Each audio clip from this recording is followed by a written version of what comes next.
Anna Babinets is a famous Ukrainian journalist, a regional editor of OCCRP project, and she was here the very next day after Yanukovych had escaped Ukraine. And the place had become open to the public. Later, Anna is and was following what's going on with his money. She is one of the organizers of the festival and the author of the idea to talk about the assets recovery, and that's what we will talk now. Anna, so the public in general, especially international public, would like to know in the very general terms. So what happened with Yanukovych assets and with the assets of his team? Has Ukraine managed to get some of them back arrested? So what's going on?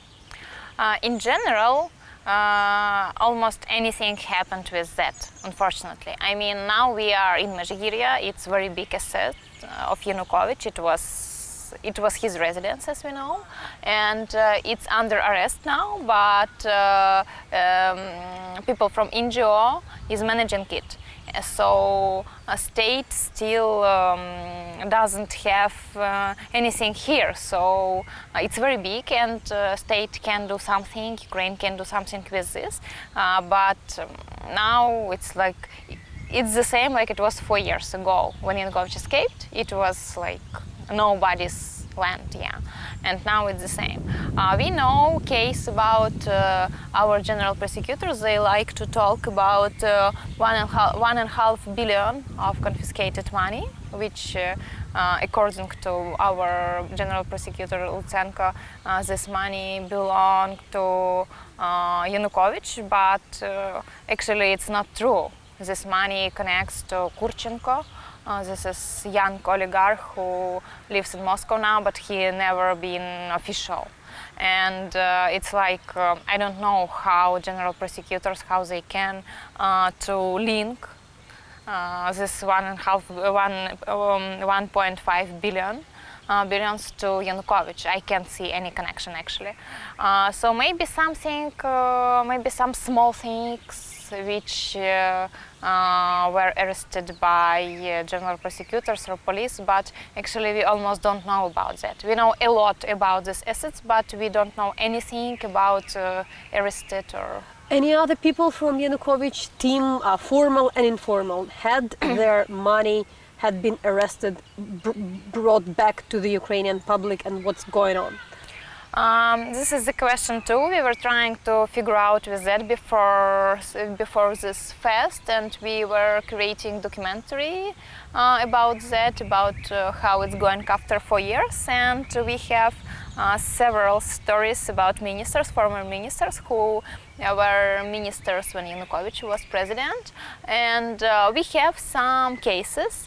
They are still going, as we know, in any criminal cases, people, these former ministers, former officials, we don't have anybody who convinced for something, yeah. And there are some assets which were arrested. It's some apartments, some cars. We know about case of Klimenko. He is former minister of duty, and there are some cars which were arrested by ARMA, and ARMA sold them. ARMA is?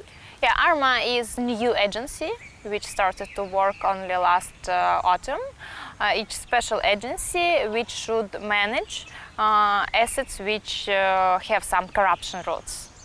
So for us, as for journalists, it's interesting and important to understand what is it, how it works, and now we see that they manage some assets which connect to Klimenko. This is that Gulliver.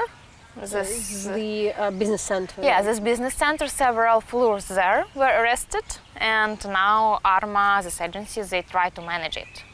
And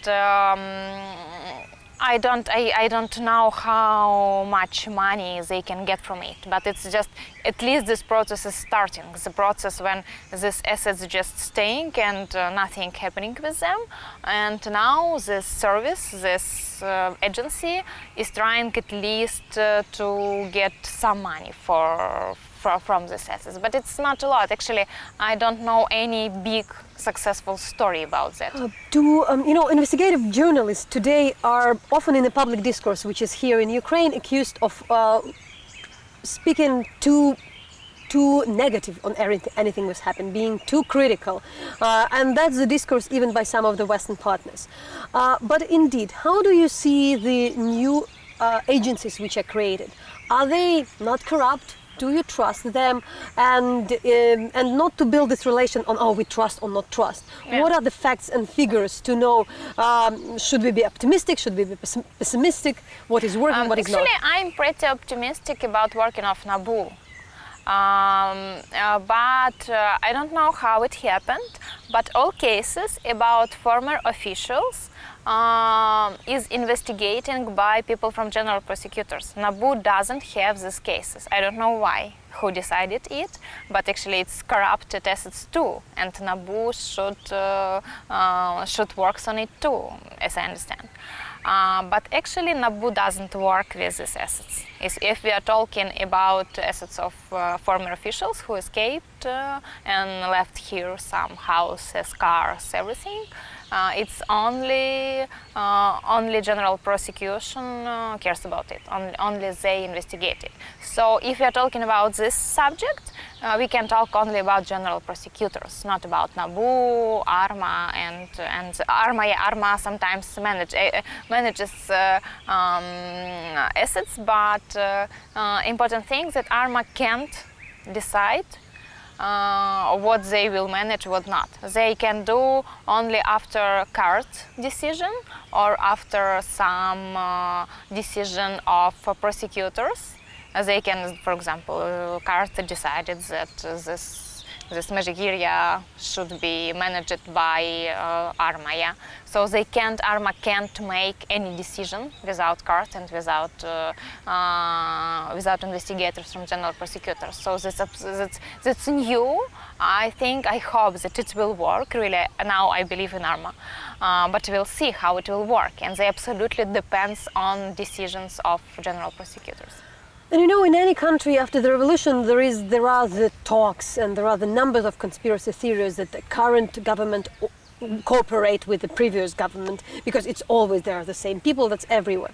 So really, do you have some evidence that indeed the cases are not investigated because of some hidden deals, or at least where we have the real reason to suspect that there is a deal? Actually, we are, as journalists, have it, and we have found some evidences of some agreements between, some negotiations and agreements between former officials and current officials. For example, the case we presented recently, this about Stavitsky. Eduard Stavitsky was Minister of Energy when Yanukovych was president, and he ran away from Ukraine after Yanukovych, and now he lives in Israel. He has Israeli passport, and we got Следственное info got some evidence, some audio records and video records about meeting in Israel between Stavitsky and two deputies of general prosecutor, Angela Strizhevskaya and Yevgen Yenin, that they met in hotel room, which doesn't look like some official place for negotiation.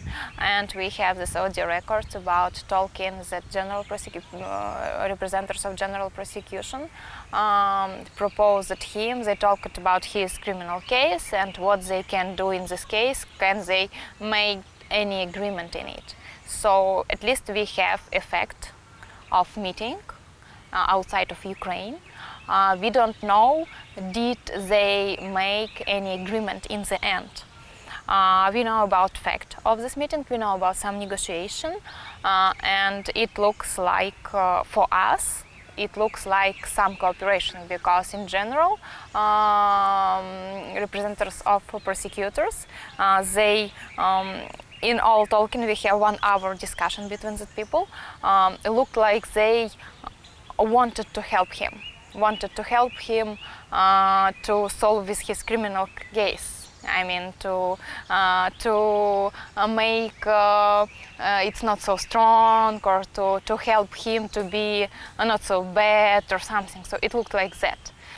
We suspect that general prosecutors may ask about something return for this good relationships, for trying to make good relationships with former minister, yeah. And we are waiting for comments, we are waiting for some explanation from officials what it was. If it was official meeting, it didn't look like that, and we for sure request a general prosecutor about this visit, about everything, so we are waiting. But now we think if about your question, I think that now we have some evidences that these meetings and these attempts of connecting between former officials and current officials, we can see that it happened. And finally, you know, there was a whole campaign by the Ukrainian activists and journalists called to the West that they should help Ukraine with the assets the Ukrainian corrupt officials preserve in Europe in particular, that they should either stop them or investigate, not let this happen. So do you see at this stage there is much the Western governments can do? And to what extent it's up to the Ukrainian government to investigate first? Because, you know, sometimes people say, like, okay, it's not enough, the West should help. I think that in this case, unfortunately, we lost a lot of time. Because right after Yanukovych and his team ran away from Ukraine, right after that, a lot of countries, mostly from Europe, were very helpful with frozen their assets and banks in some real estate, something outside of Ukraine. It was a lot of countries. It was Latvia, it was United Kingdom, a lot of European countries. But they were waiting for some evidences from Ukrainian government about these people, about criminal cases, and they frozen these assets for half a year, for 1 year, for 1 year and a half, and in the end, if they didn't get this proof, these evidences, they had to defrozen these assets, which is fair, yeah. They were waiting a lot, and now I don't think after 4 years I think that Ukraine can't ask Western partner about doing something there, because now it's shame that for 4 years almost anything from assets were getting back to Ukraine. I mean, money or something. Maybe there are some small cases. I can't say that it's absolutely nothing. Maybe there is some small cases, but even if we are talking about this $1.5 billion, there were $50 million in Latvia. And as I know, for years after Ukrainian court decided to confiscate this money, Latvia still didn't give this money, this 50 millions, to Ukraine, because this is not strong court decision about these billions, yeah. And I don't know any big cases of backing some money or some assets from abroad to Ukraine, unfortunately, and a lot of time lost.